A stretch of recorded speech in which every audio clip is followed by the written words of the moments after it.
consequence. Say it aloud. Use that evidence. Race it around. There goes my hero. Watch him as he goes.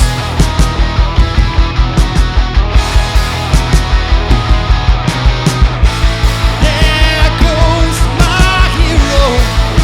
It's ordinary.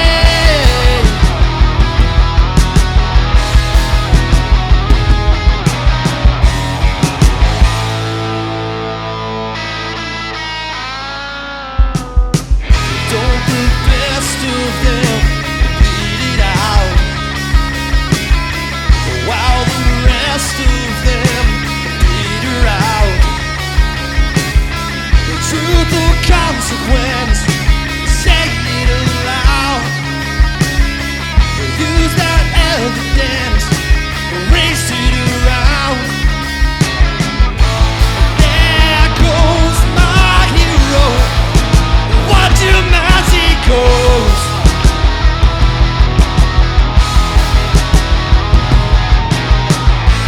There goes my hero. He's ordinary.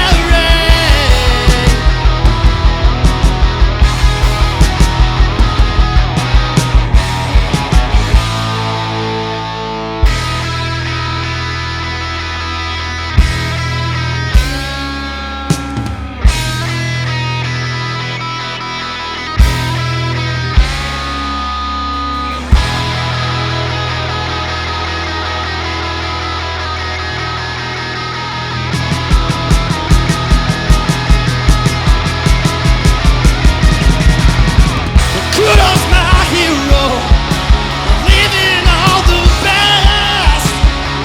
You know my hero, the one that's all.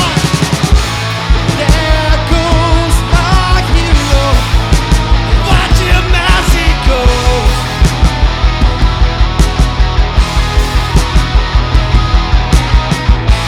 There goes my hero. He's ordinary.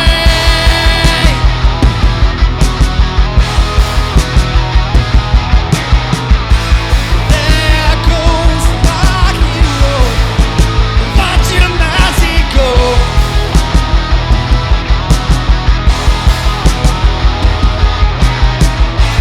There goes my hero. He's ordinary.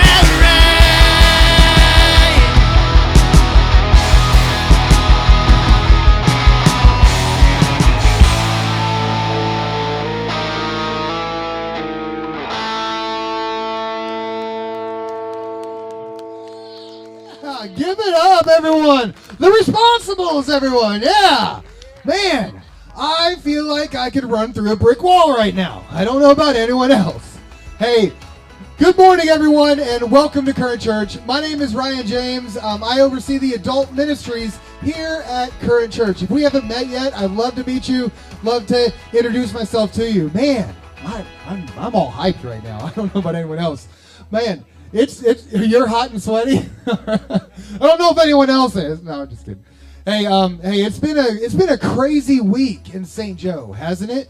Like how many of you guys saw the Northern Lights this week? Yeah? How many guys got out of the city, went and saw the Northern Lights? I saw them. They were awesome. Like, I actually got to see it with my own eyes without behind just a camera lens. Of course, I was able to take crazy pictures too. But yeah, but then also we had our first freeze this week, right? Yeah, cold. Everyone loves cold, right? Oh, wait, I got some more cheers than I thought I was. I'm not going to lie. So between the Northern Lights and between the cold weather, I mean, I'm telling you, if a whale jumps out of the Missouri River, I can probably take Alaska off my bucket list, right? Does anyone else feel like that seems like what's going on right now? So, hey, if this is your first time here, I'd like to say welcome.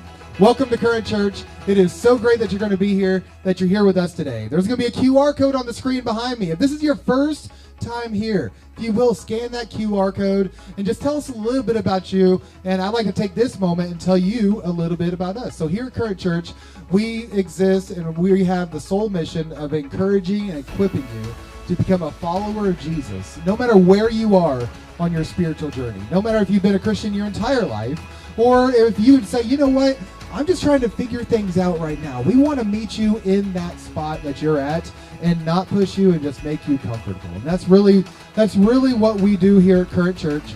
And we do that in a number of different ways because we really believe that being a follower of Jesus makes you a better person and it makes you better at life. And so we want to help you in that as much as possible. So that's really what we're about here at Current Church. And so now you've actually filled all that out. You'll receive an email from us. If you will, just send us back an email because there's going to be some nonprofit organizations in that email. And if you just send us back an email saying which nonprofit you'd like us to donate to, we'll donate $5 on your behalf to that nonprofit organization that's doing an amazing job right here in St. Joseph. So help us do that. And then also you receive a gift as well because, you know, you're special. So, hey, we have a great service lined up for you guys today. I can't wait to get into this next series and the next message that we're going through on the responsibles. But before we do all that, we're going to sing a few songs today. So if you will, go ahead and stand on up, look to your neighbor, and just tell him, good morning.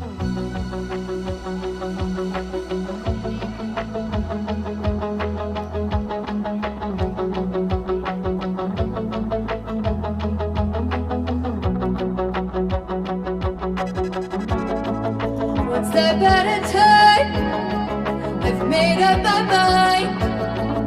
I know you will lead me through.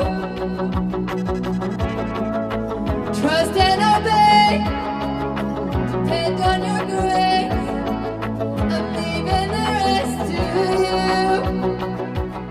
And I don't know the answers you'll provide, but I know I can trust you with my life. Even when the evening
Here is where I lay it down.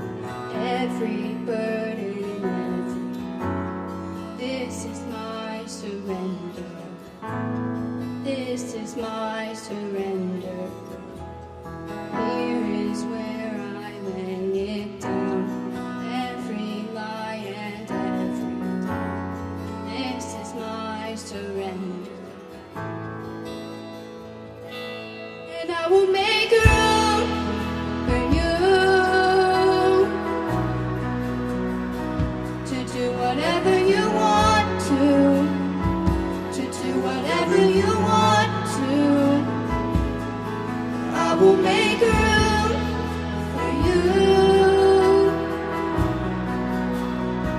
to do whatever you want to do whatever you want to.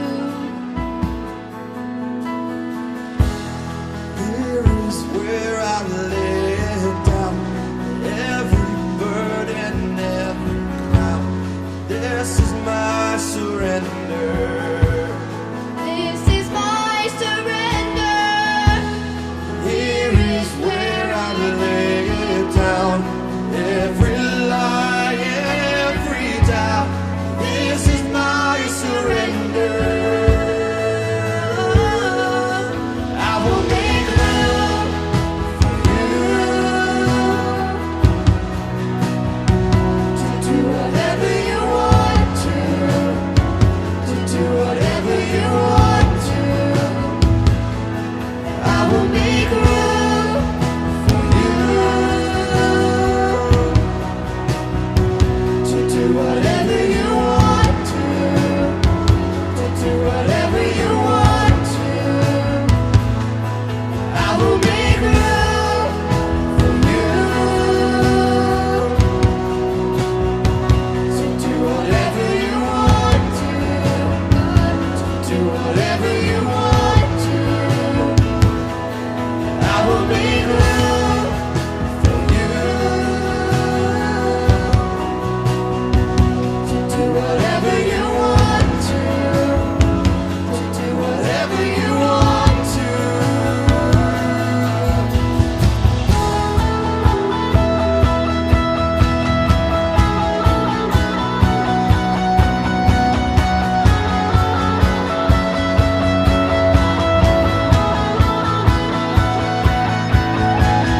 Shake up the ground of all my tradition, break down the walls of all my religion. Your way is better. Your way is better. Shake up the ground of all my tradition, break down the walls of all my religion. Your way is better. Your way is better. Shake up the ground of all my tradition, break down the walls of all my religion. Your way is better. Your way is better. Shake up the ground of all my tradition, break down the walls of all my religion. Your way is better. Your way is better. I will make room for you to do whatever you want to do whatever you want to. I will make room for you to do whatever you want to do whatever you want to.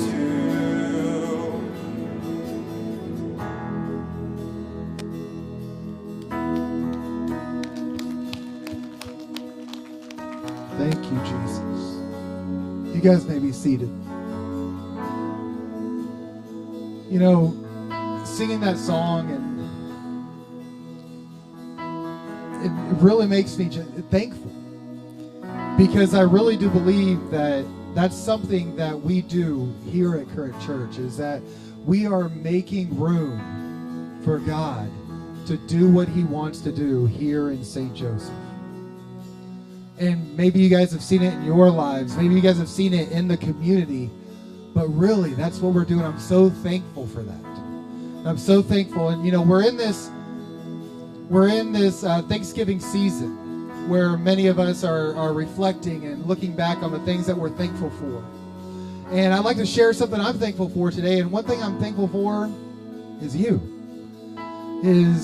out there, because this church, you guys are so generous, and I'm so thankful for that, because you guys catch the vision. You guys catch that, yes, we are for St. Joe, and we're for St. Joe here, and whether you guys are giving of your time to go out and serve at some of the schools that we've done here in town, and during For St. Joe, you guys show up big, and whenever we have our fourth Sundays, you guys all show up big. And I'm so thankful for your guys' generosity.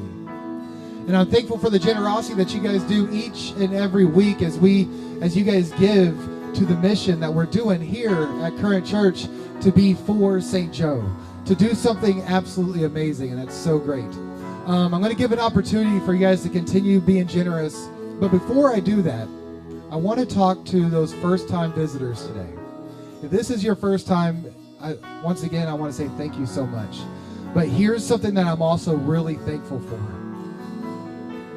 There are generous people sitting in the seats next to you right now that I am confident, and I want to tell you this right now, as being a first-time visitor. We don't want you to give anything, because the generous people sitting next to you right now have made it to where this service can be a gift for you. You know, we say a lot here that we're for St. Joe, but that means that we're also for you. And this service, that what's going on now, let it be a gift to you. Sit back, relax, and enjoy it. The rest of us, let's be generous. There's going to be a QR code on the screen behind me. If you scan that QR code and continue being generous like I know you guys are, and it's been so great. So if you will, there's different options on there. You can just give, or go to give.mycurrent.church. You could do recurring giving. That's sometimes the easiest way to do it. But if you want to do it just normally, you can do that as well. And if you want to give cash or check, there's actually a little thing that's magneted to one of the pillars out in the hallway. So we make that available for your guys' convenience. And thank you guys so much. And I truly am thankful for you guys. I mentioned earlier that we are getting back into our series that we've been talking about with the Responsibles. I'm really excited for today's message, and I hope you are too. So let's go ahead and turn our eyes to the screen, and let's get right into it.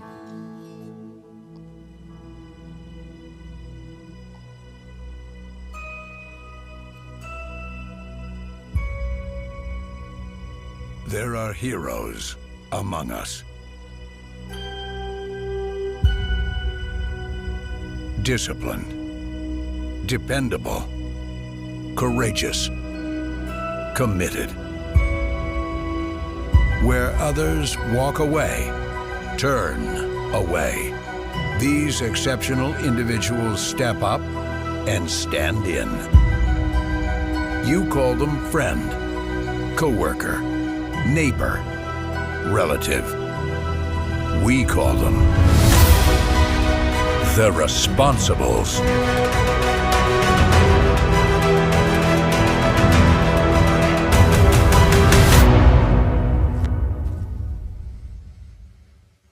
I don't know if we'll ever have a title pack that epic ever again. But now that you're all moved emotionally, I'm going to try and keep it there for today. I do want to welcome all of you as well, just like Ryan said. So glad that you're here. If I see some new faces today, so I do just want to introduce myself. My name's Ben. I'm the lead pastor here at Current. And if we haven't had a chance to meet, I'd love that opportunity as our time wraps up today, and we can hang out there in the hall and get to know one another. But we are in the conclusion of a series today that we've been in for the last few weeks called The Responsibles. And the question that we've been asking throughout this entire series that I would love for you to ask yourself today as we continue through it is, am I taking responsibility for my life? That's the question that we've been asking ourselves. Am I taking responsibility for my life? Am I taking responsibility for my past? Am I taking responsibility for the things I've done? Am I taking responsibility for my present? Specifically, am I taking responsibility for my present in light of what's coming down the road? Am I thinking about and taking responsibility for my future? And throughout this series, we've talked about being responsible for our own lives, our own past, our own integrity, our own faith, our own families, our own future.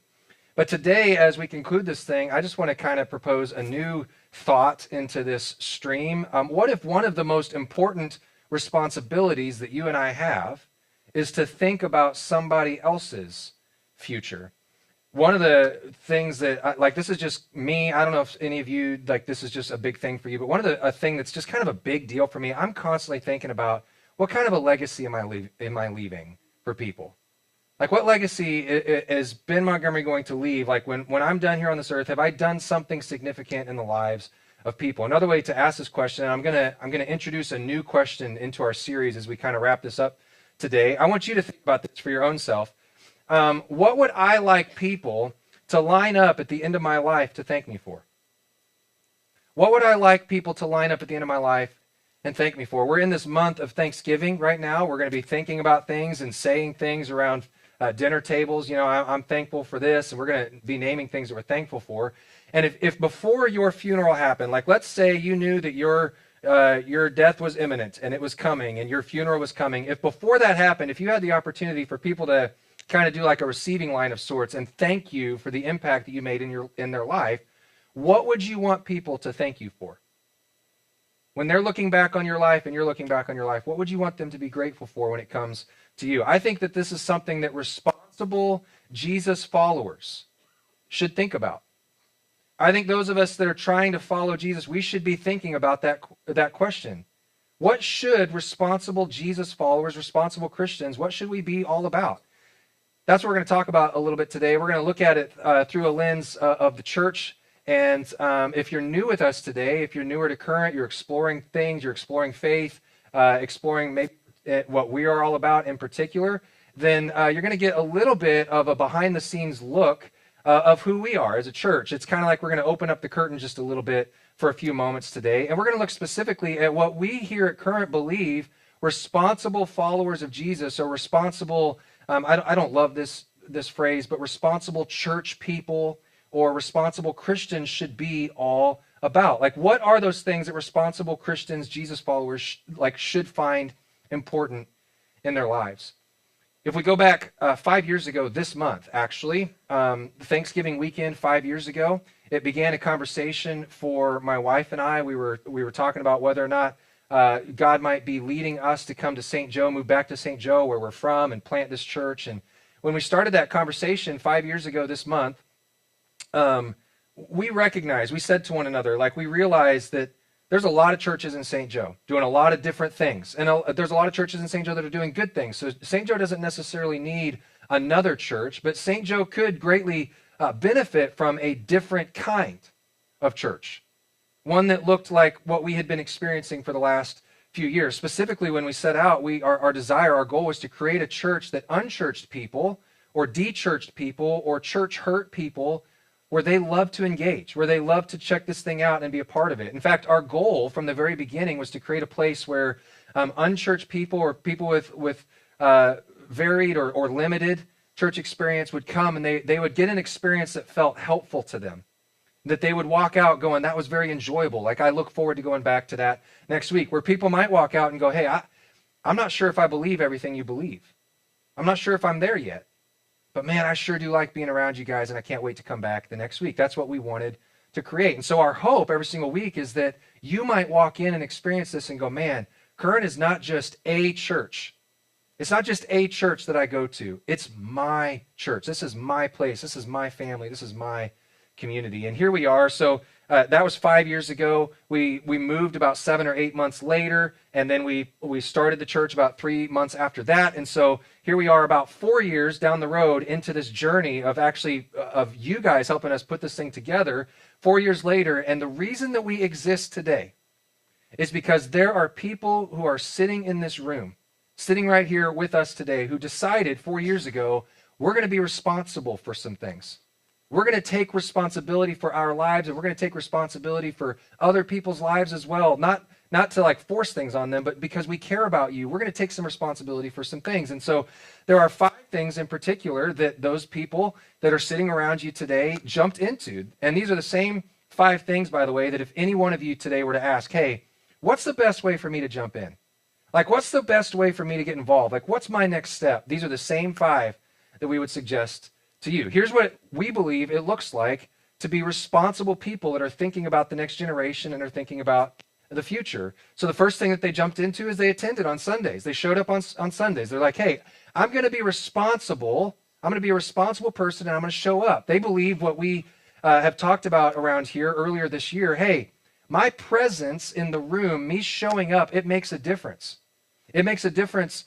When you show up, your presence is going to make a difference in your life. It's going to make a difference for you. It's going to make a difference for the people that are sitting around you, your church family, and it's going to make a difference for those that you are inviting. The second thing that they jumped into, and people have jumped into over the last 4 years, is they're like, I'm going to serve on a team. I'm going to find a place, a team, that I can be a part of this thing, and I'm going to serve on a team. Just show of hands, how many of you in this room serve on any team somewhere in this building at some point, even if it's not every week, but you have a team that you're on? Look at all those hands. It's a lot of you. It's awesome. And we could not have done this without you. But here's what I would say. I think I can say with a decent amount of confidence, I don't think I'm putting words in people's mouths, but I think for every single one of those hands that just went up, I would venture to guess that they would say, I have gotten more out of serving than I put in. That when I do it the right way, that serving, it's kind of this counterintuitive thing. Serving feels like I'm pouring out, but when I'm doing it right, when I'm giving my life on behalf of other people and on behalf of the church, it actually feels like I'm getting filled up. It grows our faith. The third thing that people do to get connected, or to be responsible, is they get connected in a group. We believe around here that the church is not just a building. It's not just this building that we show up to. It's not just a location that we go to on Sunday mornings. But actually what happens in our groups, these are the groups of people, the smaller groups of people that meet in pockets in homes throughout, mostly on Mondays through Thursdays during the week. We believe that is actually what most closely reflects what we see in the early church when the church first got started. People that were meeting in homes on a regular basis. They were actually engaged and involved in each other's day-to-day lives. They were spending time praying for one another on a regular basis. What happens on Sundays is awesome. It's so important. Your presence on Sundays makes a difference. But really what it comes down to, the church is more about what happens in our communities, in our families, and that's best found in groups. The fourth thing that people over the last 4 years have jumped into is they've decided, hey, I'm going to give a percentage of my income. I'm going to be a responsible person. Responsible people have a plan to support the local church, and here's why. You may not realize this. Maybe you do, maybe you don't, but here's why. Your giving, as Ryan was just talking about just a moment ago, is literally how the church functions. It's literally how we exist. We cannot exist without people's giving. And here's the great thing about giving. It also grows your faith. Because when Jesus himself, he taught us that our hearts are most attached to our wallets. That's the thing that we are most attached to. And so when we're attached to something, we give, and we give sacrificially. And then when we give sacrificially and God shows up, it grows our faith. It'll stretch you and grow you. Because when something is important to us, when something's on our hearts, when it's important in our, it's gotten into our hearts and our lives, we automate that. We give to that. And then the last thing, the fifth thing that over the last 4 years people have jumped into, and they're like, I'm going to be responsible for these things. And so many of you have done all of these. But this last one, it has the power to change how you see the church. And this last one has the power to change how other people see the church. And it's to invite a friend. And some of you in this room are so good at this. Some of you are just naturals at this. I just want to tell you, if that's you and you're inviting people all the time, I just want to tell you, way to go. So to kind of give you a word picture here of how the church in general works, but Current especially, the way that Current especially works. When we first started this thing 4 years ago, October of 2021, we started it with a group of what we might call insiders. Insiders are those people that are like, I'm going to do all these things. Like, I'm going to attend on Sunday. I'm going to serve on a team. I'm going to connect in a group. I'm going to give a percentage, and I'm going to invite people. Those are the people that are insiders, so to speak. Like, they get it. They understand it. And those insiders at the beginning began to create some environments for you and for me. They created environments for our kids and for students and middle school and high school students. And so we began to create these environments, which specifically helped us accomplish our vision as a church, which is to create a church that unchurched people love to engage in through what we call irresistible environments and through transformational connections with God and with other people. Those are the environments that we've been trying to create. Irresistible environments and transformational connections. And so these insiders, many of you in the room, helped us create these environments.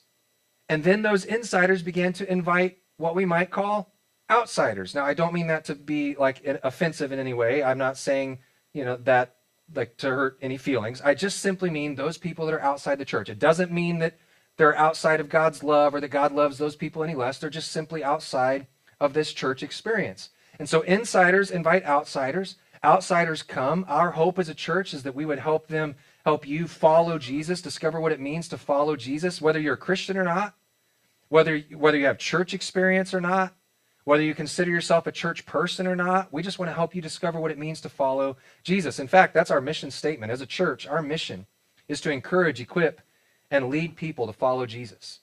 Because we believe that following Jesus will make your life better, and that following Jesus will make you better at navigating life. And our hope as people come in, and that eventually they hopefully ask this question, hey, listen, I want to know what I need to do to follow Jesus better. What does it look like for me to follow Jesus more closely? I want to grow in my faith. What should I do? And the answer is not just simply to learn more or to study more, although those things certainly help, and you should, be doing those things on your own as well.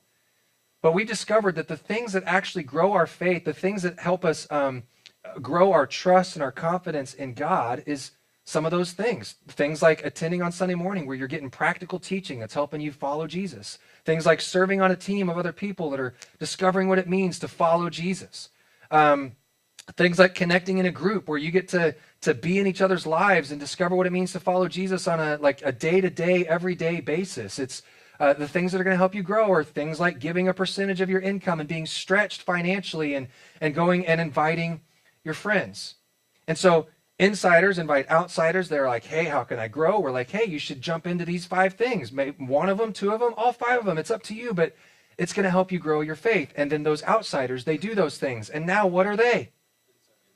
They're now insiders. Congratulations. Again, I don't love the term, but now you're a church person. You are successfully an insider now. And sometimes in the church world, we call those people, we refer to that group, which many of you are part of this group, we refer to that group as our core.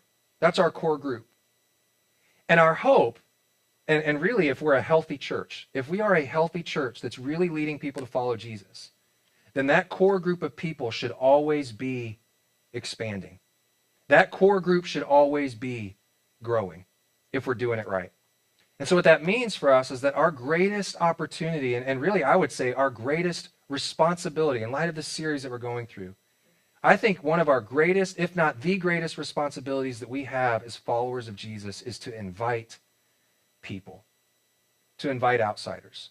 And as you look around you, we've got plenty of empty seats just waiting for them. And so today I want to talk about why we invite, I want to talk about who we invite, and I want to talk about how we invite. And I realize that this can be a little bit of a strange conversation. It can be a little weird, to talk about this, a little difficult to talk about it in church. Why? Because every single one of you in here today, or pretty much every single one of you in here today, were invited by somebody to come be part of this at some point along the journey. Some of you in this room, you've been invited recently. And so this might be kind of a weird, you might be sitting there going, this is a little strange to talk about this. You guys invited me, and now you're talking about it. It is a little weird. And it's also a little weird because over the years, us Christians, we've done some pretty strange things, some pretty weird things, all in the name of inviting. We do some strange things sometimes in the name of inviting. When I was a kid, one thing that my church did, and a couple other churches in town did this too, we brought in this group of people called the Power Team.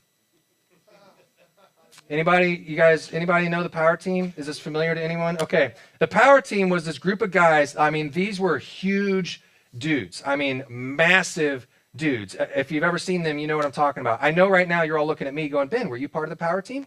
I wasn't. They invited me, and I was like, I'm a little too busy for that, guys. Sorry. So I'm not. But here's how the Power Team worked. They would come in, and they would do these great feats of strength. They would rip those this thick phone book. Like they would rip those thick phone books in half. They'd have guys lay down on a bed of nails, and then another guy they'd put a giant ice block on his chest, and another guy would break the ice block with a sledgehammer.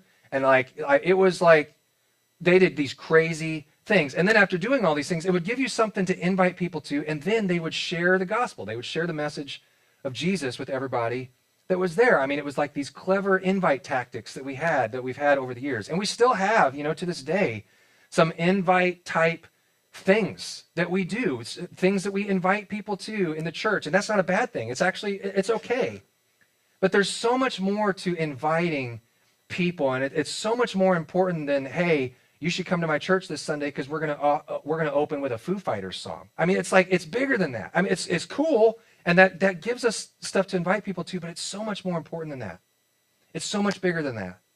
Today, I want to tell you why it is that if you're following Jesus, inviting other people is a superpower that you have. It's a superpower that we have. But before I tell you why we invite, I want to start by telling you why we don't invite. We don't invite people simply because we want our church to be bigger. Can I just tell you, and this is just my experience, in St. Joe especially, I've been in a lot of places, I've done ministry in a lot of places, but in St. Joe especially, people in this community are not impressed with big churches. There's a lot of them. There's a lot of really great big churches in this community. There have been a lot of really great big churches in this community over the years. But people in St. Joe are not impressed by big church. So we don't want to invite just because we want to be a big church. We don't want to be big so that we can celebrate how amazing and awesome we are. But I will tell you this.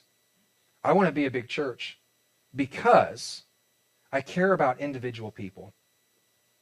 Because I care about the people that are in this community that are desperate for answers, that are seeking something and they don't know what it is, but I believe we got the answer. We do it because we care about individual people that can connect with their Heavenly Father that loves them deeply. You know what I'm most impressed by, and you know what people in St. Joe would be most impressed by? Stories of people's lives being changed forever. That's what impresses people. We also don't invite because we are supposed to invite or because we're obligated to invite. You know, anytime that we are obligated or supposed to do anything, what happens? It comes across inauthentic, right? It's not genuine. I'm not doing this because I want to. I'm not doing this because my life has been changed. I'm doing it because it's what I'm supposed to do. Have you ever noticed, like, Christians, and I'll just full disclaimer, I've been one of them over the years. I was one for a long time. Christians that divert like every single conversation they're ever in to spiritual conversations, or divert it to like an invite to church. I got sat down by a good friend of mine, a mentor that I really trust. He sat me down several years ago and said, Ben, when was the last time you sat across a table from a person that doesn't go to your church and had a conversation where in the back of like, you weren't trying to divert that conversation to something spiritual or divert that conversation to an invite to church? When was the last time you actually engaged in the life of somebody without intent? And I thought about it in that moment. I literally sat there and thought in that moment, I don't think I ever have. I don't think I ever have. And he said, that's something you need to work on. And so the last several years, that's something I've been trying to work on, actually genuinely being interested in the lives of other people. But if you're not a Jesus follower here today, you probably get this. Maybe you've experienced this, the Christians that divert every conversation, you're in a conversation with people and they're like, man, can you believe the cost of parking at a Chiefs game? I mean, it's practically the cost of a ticket at this point. It's insane. And then that one person goes, you know where you don't have to pay for parking? My church. You should come this Sunday. It's those people. Or you order a milkshake at a place and they don't have milkshakes, and then they order that somebody else gets a milkshake. It's a little inside joke, but you go up to them and you're like, is this a milkshake? You should come to my church. That was a joke that just happened yesterday at Hazel's. But anyway, when it feels like an obligation, it's off-putting to people. And we don't want to be off-putting to people. We also don't invite because we think there's something wrong with you. If I've ever invited you to church, I want you to know I didn't invite you because I think there's something wrong with you. It's like the friend who's constantly offering you a breath mint, right? Gum? Breath mint? Gum? Breath mint? It's like, I get it. My breath is rank. Okay, like message received. Or that friend that's like, you know what you should check out? I just think you should check out Weight Watchers.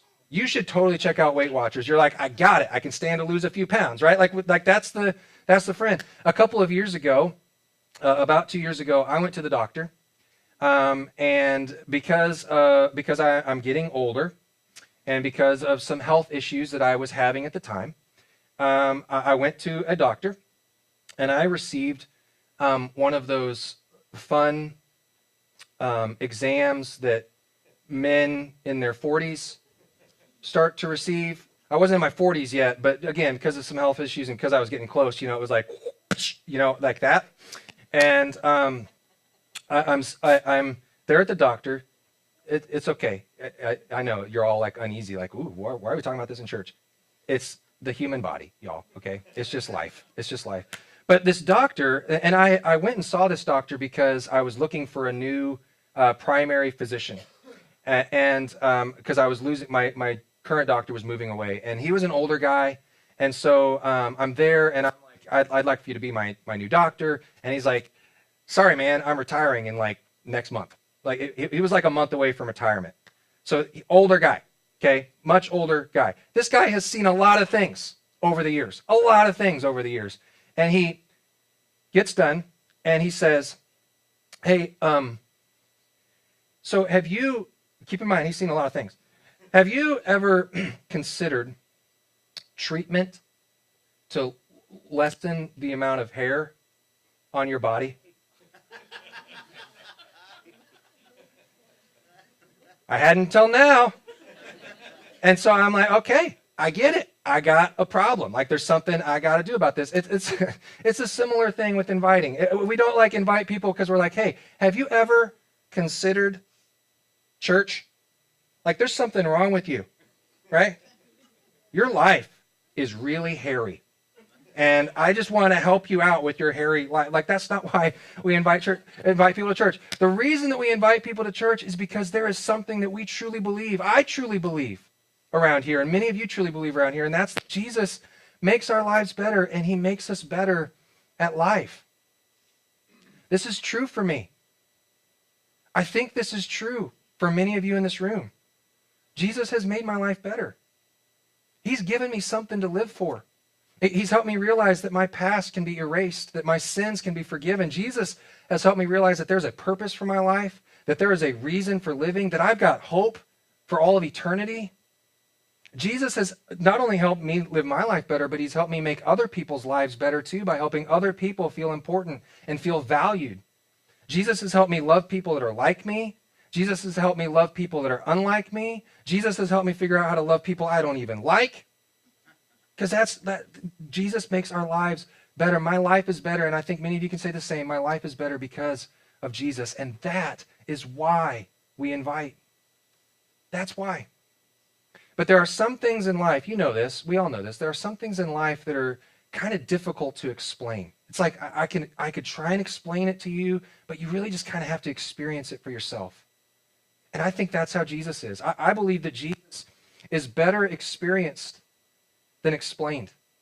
It's like, I wish I could explain him to you. I wish I could, but like you got to just come to church. You got to just experience it. Like that would be so much better than any explanation I could possibly give you.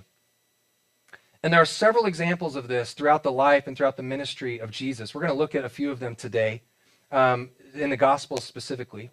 The first couple that we're going to look at comes to us in the Gospel of John. John was a close friend of Jesus. He was there with Jesus throughout his ministry and experienced his life and his death and his resurrection. And later on in his life, John was like, I got to write all this down. Like people got to know about this experience. And so in the Gospel of John, there's a story that he tells about another John, John the Baptist. Two different Johns, one writing about the other. John the Baptist is a guy, he shows up on the scene, and he begins to preach this message of, hey, you got to turn your lives back to God. You got to come back to God. You got to come back to God. And this message and the way he's preaching it, it's gaining traction with some crowds. And the crowds, they begin to grow around him. And so because the crowds are growing, the religious leaders of his day, they're like, we got to figure out what's going on with this John the Baptist guy. And so they approach him and they're like, hey, John, are you a prophet? Like, are you a guy we should be listening to because you're a prophet from God? And then they take it up a step. They're like, are you a prophet that's been, risen from the dead, like come back from the dead, and is here to give us a message? Is that who you are? And he's like, no, I'm not either of those things. And then they ask the big one. They're like, John, are you the Messiah? Which was a big question to them. The Messiah was somebody that this the Jewish faith system was expecting to come, like this expected king, this chosen one from God, that they thought was going to come and help them overthrow their Roman oppressors. They're like, are you the Messiah, John? And he's like, no, I'm not. But the Messiah is coming. He's almost here. You got to turn back to God because he's almost here. And then we're told that just a couple of days after they asked John these questions, just a couple of days later, John's hanging out with a couple of his disciples. John had disciples that were following him, the guys that were learning from him. And John's hanging out with these two guys. And here comes Jesus walking down the street, and he elbows him. He's like, hey, guys, look, that's him. Remember, I told you he was coming. I told you he was almost here. That's him right there. And we're told that immediately those two guys that were with him, they immediately got up, unfollowed John, which he was okay with because he's like, that's the guy. They unfollow John. They go and follow Jesus. And one of those two guys that was sitting with John the Baptist is a guy named Andrew, who was the brother of Simon, who would later be nicknamed by Jesus Peter, one of the greatest names in the early church. The brother of Simon, Andrew, is hanging out with John the Baptist. He gets up, he goes and follows Jesus. He spends just a few hours with Jesus, and we're told that after experiencing him, the first thing that Andrew did was to find his brother Simon and tell him, we found the Messiah. And he brought his brother to Jesus. No preaching, no explaining Jesus. Oh, I got to tell you about this. None of that. He's just like, hey, we found him. You got to come with me. And he brings him to Jesus. That simple invite. Think about that. That one invite out of the millions of invites that have happened to experience Jesus over the years, that one invite changed the entire world. Because Peter would go on later to become one of the key players, if not the key player, in the early church. When Jesus handed the keys to the church to these guys, Peter took the reins. He's like, let's go, let's do this thing. That one invite changed the entire world. We're told that John tells us that the very next day, Jesus goes and he finds a guy named Philip, and he invites Philip. He's like, Philip, come follow me. And Philip, again, just spends a little bit of time, just a few hours with Jesus. Hangs out with Jesus, experiences him, and he's like, man, my friend Nathaniel, he needs to experience this. I got to go tell my friend Nathaniel. And so we're told that Philip went and found Nathaniel and told him, we found the one that Moses wrote about in the law. He's referring to the Messiah, and about whom the prophets also wrote, Jesus of Nazareth, the son of Joseph. And I love Nathaniel's response. He says, Nazareth? Can anything good come from there? It would kind of be a similar feeling, or it's similar to the feelings that a lot of people have about church today. Church? You want me to go to church with you? Can anything good come out of the church? I mean, all those, and I hate, how people just lop us all together, but can all those church people are all the same. Can anything good come from there? And Philip replies simply, it's incredible. Come and see, said Philip. Come and see.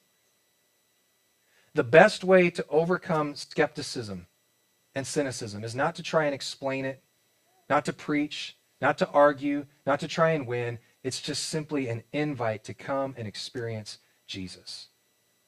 A few chapters later, John, again, we're still in the Gospel of John. John tells us about another encounter that Jesus had with somebody. Jesus and his disciples, they're traveling all day. They're on foot. They're exhausted. They're tired. They're hungry. They come upon a Samaritan village. And outside the Samaritan village is a well. And it's probably a mile or two outside the village. And they come to this village, and Jesus sends the guys into town. He's like, go get some supplies. I'll hang out here. And he hangs out at the well by himself. And we're told that as he's hanging out there, a Samaritan woman, she approaches the well. Now, the Samaritan woman, she had a very ugly past, as we're going to discover. She was not looked well upon in her community. They would not have thought positive things about this Samaritan woman. In fact, this is most likely the reason why she's at the well in the middle of the day, at the hottest part of the day in this hot region of the world. She's there in the middle of the day, not in the morning when most of them went, but she's there in the hottest hours because she didn't want to run into anybody who might not look well upon her. There's also another important key to this story. Samaritan people and Jewish people absolutely hated each other. They refused to associate with one another. In fact, it was like part of their rules. We don't associate with each other. And yet Jesus, he crosses those lines. He crosses those boundaries to go and interact with this woman. He shows her in this moment, he shows her grace. He shows her compassion. Two things that she was not used to experiencing. Two things that she certainly was not expecting to experience from anyone, much less a Jewish person. And in a few verses, just a few verses, Jesus extends to this woman an invitation to follow him, an invitation to experience him. He uses it's a metaphor of water. He's like, if you'll experience me, if you'll follow me, you will never thirst again. And he wasn't talking about physical thirst. He's talking about those cravings. Every single one of us in this room, we have cravings, we have longings, we have voids in our life that we try to fill with things. We try to satisfy those things with things like relationships and power, and we try to fill those things with money or with more stuff, or we try to fill those voids with substances. He's like, hey, those things are going to leave you wanting. And maybe just for a second, if we just kind of pause and break out of that story for just a moment, that alone right there might be a question for some of you to consider today. What is it in your life that you are looking at and looking to satisfy your longings, your cravings, your voids in your life that are just going to leave you wanting more? For this woman who was seeking validation, and she was seeking worth, and she was seeking satisfaction, the thing that she was looking to was relationships. We know this because during the conversation, Jesus says, he refers to the fact that he's like, you've been married 5 times. And the guy that you're living with right now is not even your husband. She's on her 6th guy at this point because she was looking to relationships to fill those voids. And Jesus, I think in this moment, he's just simply pointing out, hey, I know your situation. I know your situation, and yet I'm still going to extend to you an invite. It's an incredible thing. He's like, your past, your situation, it has no bearing. And this is true for all of us today. Your past, your situation has no bearing on whether or not Jesus is interested in you and whether or not he loves you. And this invitation for her was so life-altering in this moment that for her, we're told then, leaving her water jar, the woman went back to the town and said to the people, mind you, people that like don't even care what she has to say, she says to him, hey, come see a man who told me everything I ever did. Could this be the Messiah? And I love this part. Again, a woman who has no influence in her community. She has 0 value in her community. She was so convincing in this invite that we're told that they came out of the town and made their way toward him. In fact, a couple verses later, we're told that most of them, if not all of them, decided to follow Jesus as well. This woman's past did not disqualify her. Instead, it became part of the story that brought other people to Jesus. There's another person who had a terrible past as well, very despised by everybody that he came across. His name was Matthew. Matthew was a tax collector, which in that time, tax collectors were hated. Like by everybody around them. They were the worst of the worst because they were considered to be traitors to their own people. They taxed their own people on behalf of the Roman government. They were hated by everyone. And at one point, Jesus approaches Matthew and invites Matthew to follow him. Can you imagine that feeling for Matthew? Hold on. This amazing teacher and this miracle worker that's been doing incredible miracles all over town, he's inviting me to come follow him? And again, this was such a life-altering experience for Matthew that he decides, I'm going to throw a big dinner party, and he invites all of his coworkers, all of his tax collector, coworker friends. And we're told, in fact, one of the translations of Scripture refers to them as tax collectors and disreputable characters. Think about this. Tax collectors and disreputable characters all in the same home together. Can you imagine this?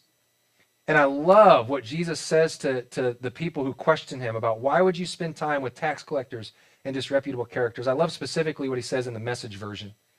He says this. These are the words of Jesus. I'm here inviting, there it is, outsiders, not insiders. An invitation to a changed life, changed inside and out. And all of these stories, all of these invitations, they remind us, they remind me, they remind you that the message of Jesus, the experience of Jesus has moved forward from the very beginning through personal invites. Through one person, one moment, one come and see at a time. And the people that are like, I want to be part of the responsibles. I want to be a responsible Jesus follower are those people who recognize the cues, who kind of like, the bat signal in the sky for Batman. Like, if I'm going to be part of this superhero group, I'm going to recognize these cues. I've got some habits in place, and I'm going to respond to the call when that call comes.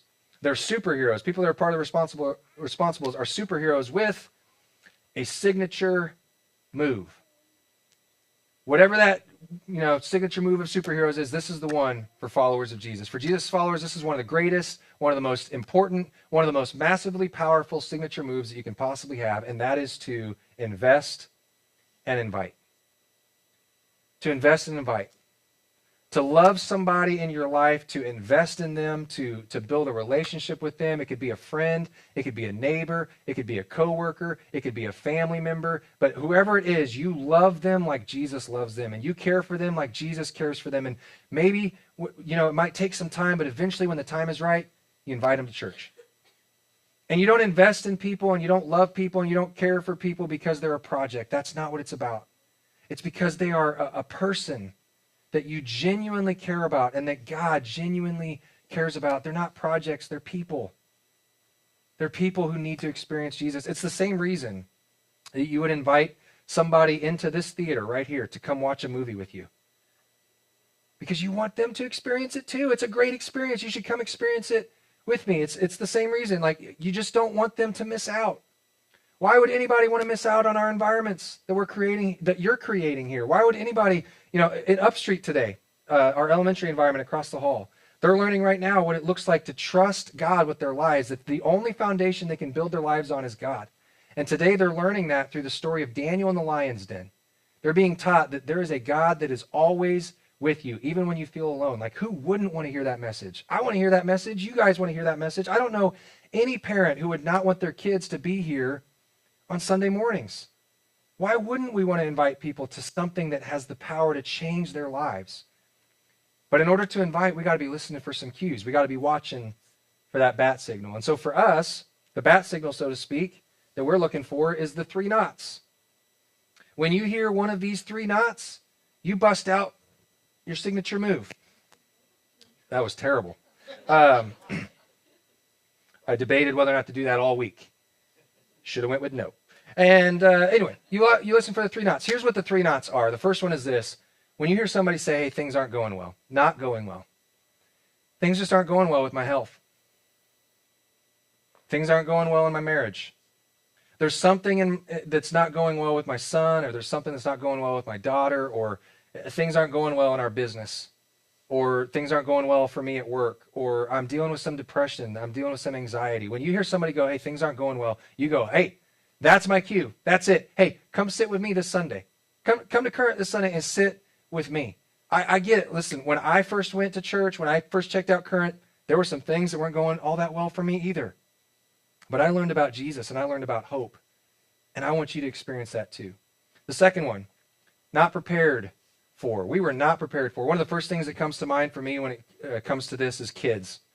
I was not prepared for kids like I thought I was prepared for kids. Like, that's a big one for people, right? I remember when our oldest, Gideon, was first born.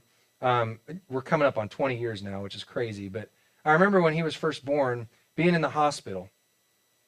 And being in the hospital with him was a breeze. It's like every night the nurses were like, would you like for us to take him to the nursery and we'll take care of him for the night so you can get some sleep? Yeah, we would.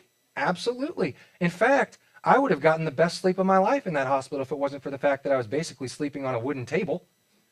Because what's that all about? I don't know what that's, the most uncomfortable couch you've ever slept on in your life. But I'm in the hospital and I'm thinking to myself, why in the world do people complain about how hard it is to parent? Like, this is easy. And then we went home. Nate Bargatze, a pretty popular comedian, many years ago, he had a little bit where he talked about the dangers of shaking babies. When we were in the hospital with him 20 years ago, 19 and a half years ago,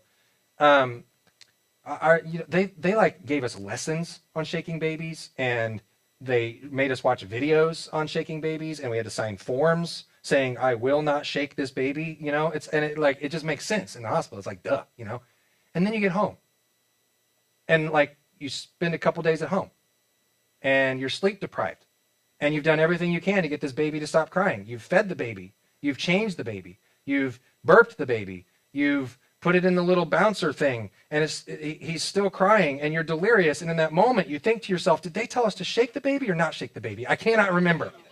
I know it was one of those two things. It's a 50-50 chance, right? Now, just for the record, we did not shake Gideon. We did rock him aggressively, but I don't know why.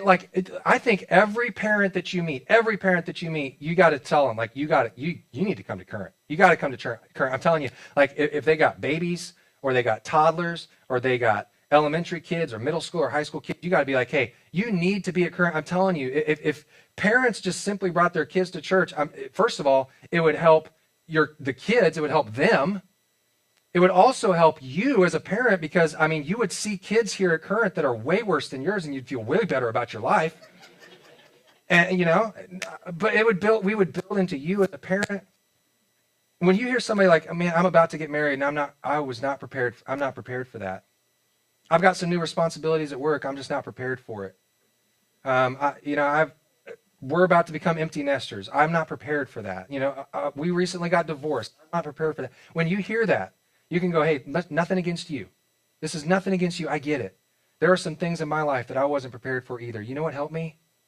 Church, Current. Come sit with me this Sunday.